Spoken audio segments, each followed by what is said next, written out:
Huwag niyo na po kaming hanapin sa mga presinto sapagkat ang inyong mga pulis ay nasa inyo ng mga telepono. Dial 911. Darating ang inyong mga pulis sa loob ng 5 minuto. Lilingkod sa bawat Pilipino at magbibigay ng tamang impormasyon para sa tahimik at maayos na Pilipinas. Police News Network, alagad ng batas, tagapagtaguyod ng balitang pulis, sandigan ng mamamayan, patnubay ng katotohanan. Kampo Krame, maghahatid ng pinakahuling kaganapan at nagbabagang balita. Ito ang PNN Police News Network. At ngayon, ang inyong mga tagapagbalita. Magandang araw, bagong Pilipinas. Ako ang inyong alagad ng batas, tagataguyod ng Balitang Pulis, Patrolman Don Brosas. Maghahatid sa inyo ng tamang balita, kwento ng pulis, at serbisyo para sa mamamayan, at ito ang PNP News Online, ang pangunahing balita ng Police News Network, alagad ng batas, tagataguyod ng Balitang Pulis.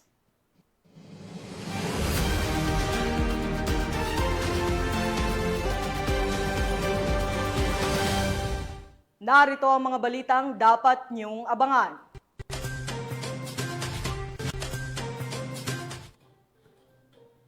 Shabu na nagkakahalagang 10.2 milyon na kumpiska sa buy-bust operation sa Dumaguete City. Mahigit 2 milyong pisong halaga ng marijuana na asamsam, 2 magsasaka arestado.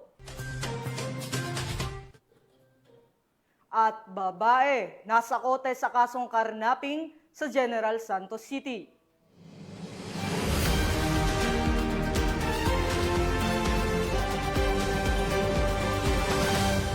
Narito ang mga balitang hatid ng ating PNN correspondents mula sa iba't ibang panig ng bansa.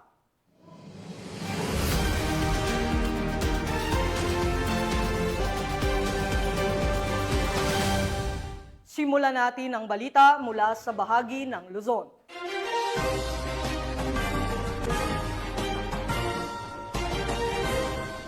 Para sa ating unang balita, 2 magsasaka ang naaresto sa ikinasang joint buy-bust operation ng Philippine National Police at Philippine Drug Enforcement Agency matapos masamsam ang tinatayang 2.6 milyong halaga ng pinatuyong dahon ng marijuana.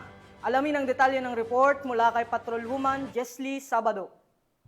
2 magsasaka ang naaresto sa isinagawang joint buy-bust operation ng pinagsanib na puwersa ng Philippine Drug Enforcement Agency Baguio, Baguio City Police Office, City Drug Enforcement Unit, Criminal Investigation Unit, Police Station 2 at Regional Intelligence Unit 14 sa Crescencia Village, Baguio City. Nito lamang 15 ng Agosto, taong kasalukuyan. Ayon sa ulat, isinagawa ang operasyon mula alas 12:25 ng tanghali hanggang alas 2:25 ng hapon, kung saan nasamsam mula sa mga suspek ang tinatayang 22 kilo ng pinatuyong dahon at tangkay ng hinihinalang marijuana na nagkakahalaga ng 2,600,000 pesos.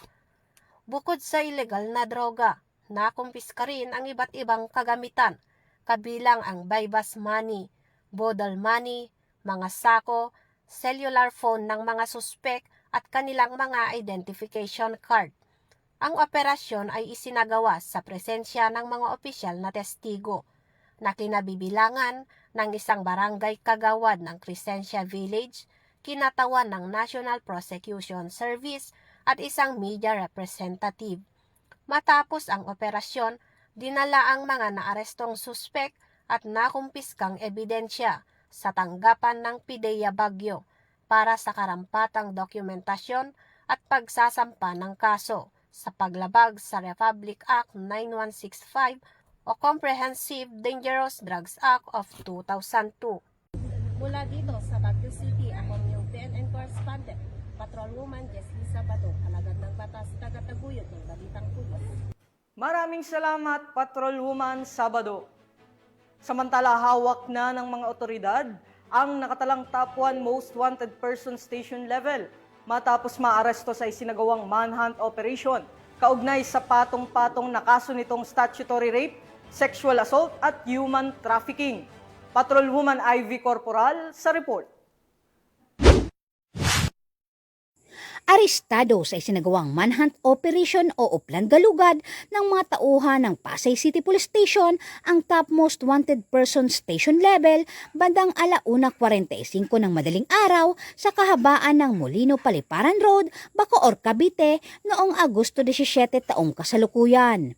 Kinilala ang sospek na si alias Bombay, 39 anyos at residente ng Malibay, Pasay City.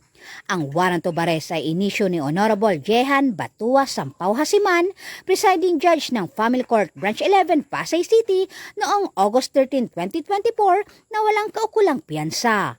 Ang naarestong sospek ay dinala sa warrant and subpoena section ng Pasay City Police Station para sa wastong disposisyon at nahaharap sa iba't ibang kaso ng statutory rape, sexual assault at paglabag sa Anti-Trafficking in Persons Act. Mula dito sa Camp Bagong Diwa, Taguig City, ako po ang inyong PNN correspondent, Patrolwoman Ivy Corporal, alagad ng batas, tagataguyod ng balitang pulis. Maraming salamat, Patrolwoman Corporal.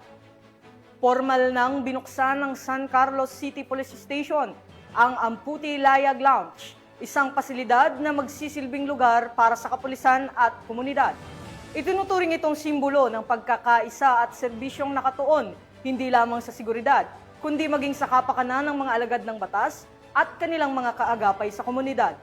Yan ang balitang hatid ni Police Corporal Rafi Veloria.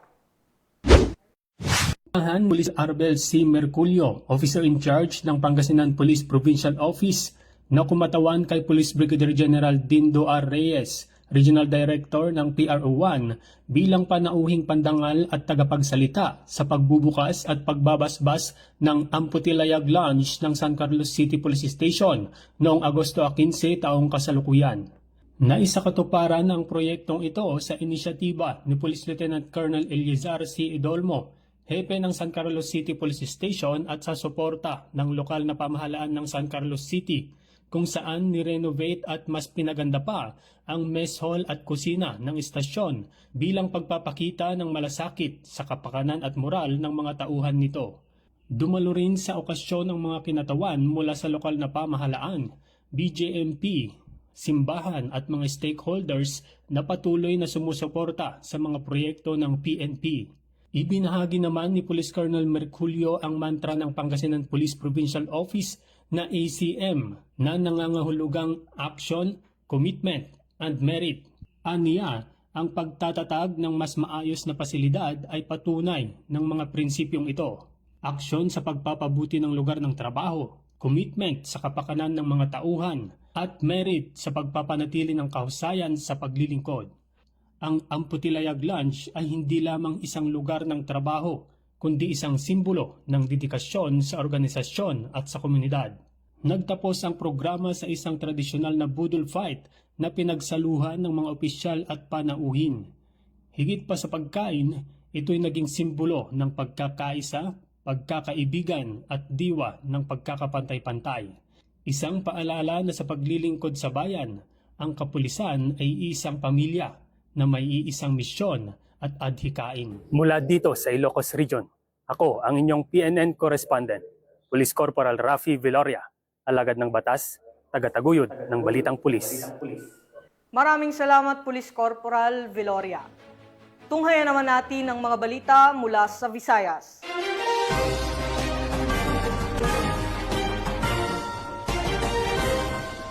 Isang matagumpay na operasyon ng Dumaguete City PNP ang nagresulta sa pagkakakumpiska ng tinatayang 10.2 milyong pisong halaga ng shabu mula sa isang lalaki sa Dumaguete City, Negros Oriental.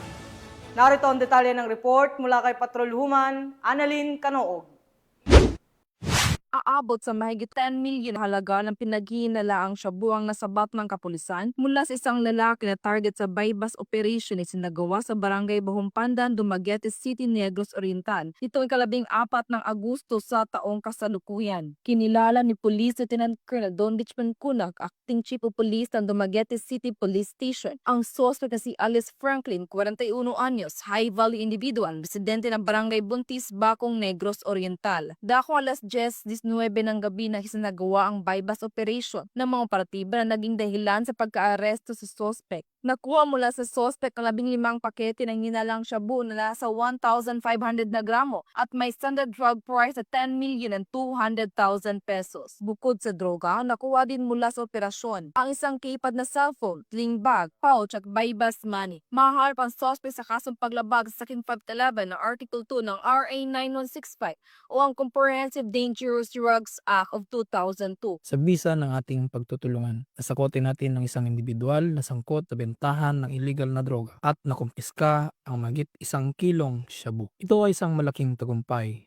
para sa ating komunidad. Pinapakita nito na seryoso ang inyong kapulisan sa paglilinis ng ating lugar mula sa banta ng illegal na droga. Ang matagumpay na operasyong ito ay bunga ng patuloy na pagtutulungan ng ating mga ahensya at higit sa lahat ng inyong kooperasyon. Ang inyong mga impormasyon at pagbabantay ay mahalaga upang mapanatiling ligtas ang ating mga pamilya. Patuloy kaming magbabantay at magsasagawa ng mga operasyon upang tuluyang masawata ang anumang banta sa ating kaligtasan. Inihiling ko ang inyong patuloy na pakikipagtulungan at tiwala. Sama-sama nating panatiling ligtas at payapa ang ating komunidad. Ang naturang operasyon ay isa patunay na walang humpay ang pagsumikap ng kapulisan sa paghuli ng mga drug personalities bilang bahagi ng mas malawak na kampanya laban sa illegal na droga. Mula dito sa Central Visayas, ako ang inyong Police News Network Correspondent, Patrolwoman Annalyn N. Canoog, alagad ng batas, tagataguyod ng Balitang Pulis.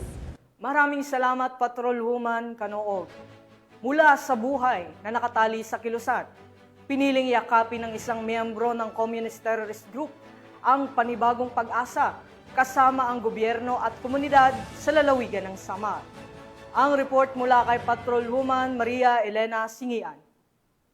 Voluntaryong nagbalik loob sa pamahalaan ng isang miyembro ng Communist Terrorist Group sa Barangay Pabanog, Paranas, Samar. Ang pagbabalik loob ay resulta ng matagumpay na panawagan at pagsisikap ng mga tauhan ng 2nd Samar Provincial Mobile Force Company kasamang Regional Intelligence Unit 8 at 802nd Maneuver Company Regional Mobile Force Battalion 8. Samantala, nakatanggap naman ang nagbalik loob ng agarang tulong pinansyal at food packs mula sa mga kapulisan. Ang nasabing surrendery ay nasa kustudiya ng 2nd Samar PMFC para sa facilitation ng kanyang posibleng enrollment sa programa ng ating gobyerno na Enhanced Comprehensive Local Integration Program o ECLIP. Muling hinimok ng pambansang pulisya ang ibang mga miyembro at taga-suporta ng CTGs na iwaksina ang maling ideolohiya at magbalik loob sa ating gobyerno upang mabuhay ng payapa kasamang kanilang mga mahal sa buhay. Mula dito sa Eastern Visayas, ako ang inyong PNN Correspondent, Patrolwoman Singian, alagad ng batas, tagataguyod ng Balitang Pulis. Maraming salamat, Patrolwoman Singian. At narito naman ang mga balita mula sa bahagi ng Mindanao.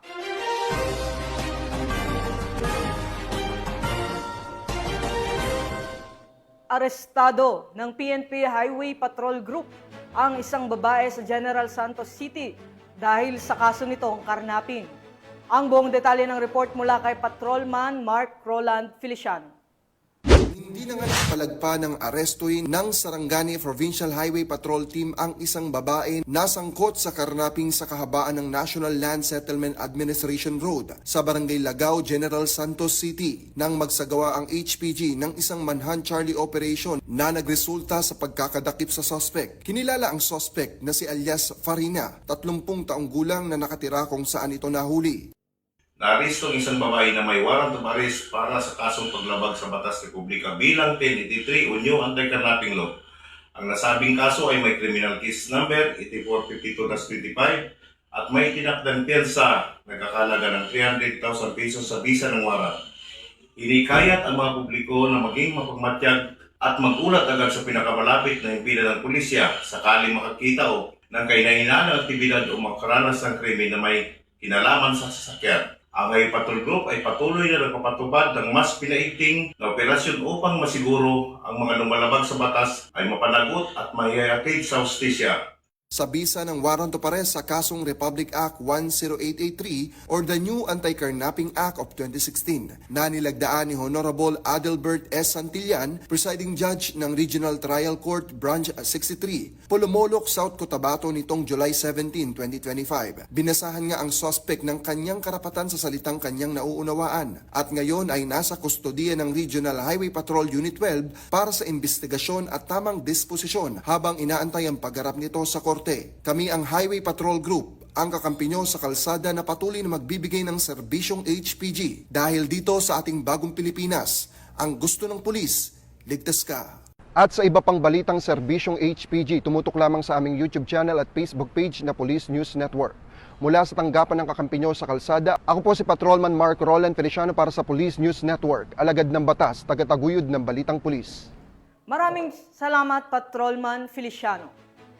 Isinagawa sa Marawi City ang ceremonial turnover ng mga isinukong armas bilang bahagi ng patuloy na kampanya para sa kapayapaan at seguridad sa rehiyon. Nakatutok dyan si Patrolwoman Angela Bandarlipe. Matagumpay na naisagawa ang ceremonial turnover of surrendered firearms sa ilalim ng Enhanced Comprehensive Local Integration Program o ang Eclipse sa Conference Room Camp Bagong Amay Pakpak, Marawi City nito lamang 15 na Agosto taong kasalukuyan. Sa naturang seremonya, formal na isinuko ni Police Major Filmir M. Supat, QMS-PA Supply Officer ng 103rd Brigade Philippine Army, ang 11 iba't ibang uri ng armas kay Police Lieutenant Colonel Jamal Christopher O. Adjong, Deputy Provincial Director for Operations ng Lanao del Sur Police Provincial Office, na kung saan ito ay sinaksihan ni Honorable Kadir D. Inder Jr., Provincial Director ng Ministry of the Interior and Local Government. Ang ceremonial turnover of surrendered firearms ay may malaking benepisyo sapagkat ito'y nag-aambag sa pagpapababa ng banta sa seguridad at kriminalidad, nagpapalakas ng tiwala ng mamamayan sa pamahalaan at nagbibigay ng daan para sa reintegrasyon ng dating kombatant tungo sa mapayapa at produktibong pamumuhay. Bukod dito, pinatitibay nito ang kooperasyon at pagkakaisa ng PNP, EFP, MILG at lokal ng pamahalan sa pagsusulong ng kapayapaan at kaisa na nagiging susi upang matamo ang pangmatagalang katahimikan at kaunlaran sa komunidad. Mula rito sa Rio ng Bangsamoro, ako ang iyong Police News Network Correspondent, Patrolwoman Angela Bandarlipe, alagad ng batas, tagataguyod ng balitang pulis. Maraming salamat, Patrolwoman Bandarlipe. At para sa ating huling balita, sa ikinasang anti-illegal drug operation sa Baganga, Davao Oriental, naaresto ang top 6 high-value individual na matagal ng target ng mga otoridad. Nasamsam mula sa kanya ang hinihinalang shabu at isang submachine gun, mga ebidensyang magpapatibay sa mabigat na kasong kanyang kakaharapin sa kamay ng batas. Patrolwoman Reyna Rose Disipulo, ibalita mo. Bumagsak sa kamay ng mga batas ay tinuturing na top 6 high-value individual sa bayan na isinagawang anti-illegal drug operation na pinangunahan ng mga operatiba ng Regional Police Drug Enforcement Unit 11, katuwang ang iba't ibang unit ng kapulisan, nitong Agosto sa Porogmag, Tinabangay B, Barangay Banao, Baganga, Davao Oriental. Ayon kay Police Major Maynard D. Pascual ng Regional Police Drug Enforcement Unit 11, kinilala ang sospek na si alias Ricky, 45 anyos at residente ng Purok Mansanitas, Barangay Kinablangan, Baganga, Davao Oriental. Sa operasyon na recover mula sa sospek ang humigit kumulang 12 gramo na hinihinalang shabu na tinatayang nagkakahalaga ng 81,600 pesos, isang kalibre 45 light submachine gun, isang magazine at 5 bala.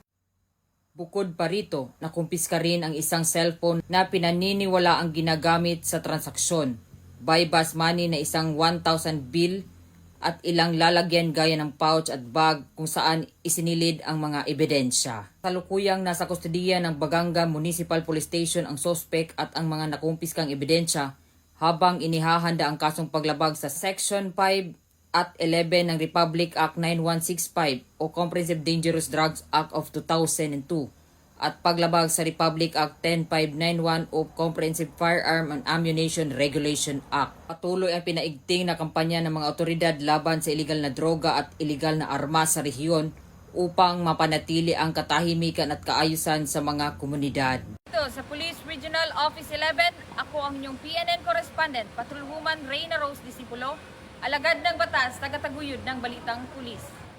Maraming salamat, Patrolwoman Disipulo. At yan ang mga balitang nakalap ng ating PNN correspondents mula Luzon, Visayas at Mindanao.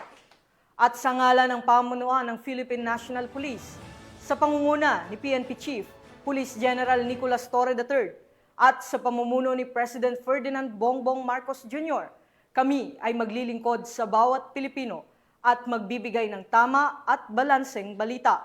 At sa mga mahal naming kababayan, huwag na kayong maghanap ng pulis sa presinto sapagkat kami po ay nasa inyo ng mga telepono. Tumawag sa 911. Darating kami sa loob ng 5 minuto.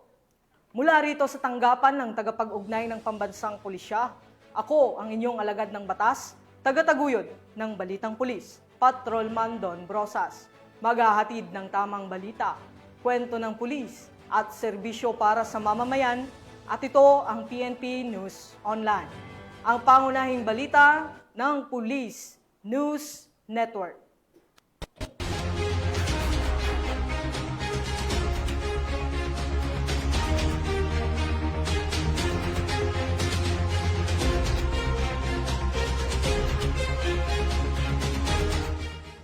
Police News Network, alagad ng batas, tagapagtaguyod ng Balitang Pulis.